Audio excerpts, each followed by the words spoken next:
Hi guys, just wanted to take a minute to talk about how incredibly effective President Polk was when it came to expanding the United States territory. Under his 4 years as president, the blue, pink, and dark yellow areas here you see here were all added to America.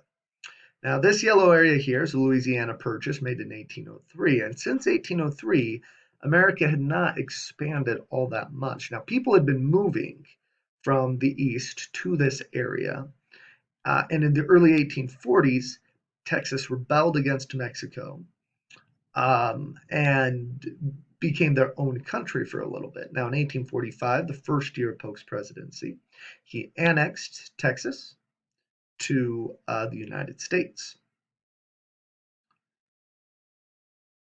Now, his main goal was to spread America from the Atlantic to the Pacific Ocean, and Mexico owned most of this area that he needed.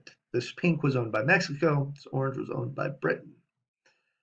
So President Polk sent military troops to this darker pink contested area right here, and Mexico attacked them, defending their borders. President Polk used this to claim that Mexicans had attacked Americans on American soil and kick off the Mexican-American War. 2 years later, America won the war and took all this land, which comprises of modern-day Arizona, New Mexico, Utah, Nevada, and California, from Mexico. He also bought Idaho, Oregon, and Washington, collectively known as Oregon Territory, from Britain. So in just 4 years as president, he added that much land, which is why it's essential to talk about President Polk when we are talking about westward expansion.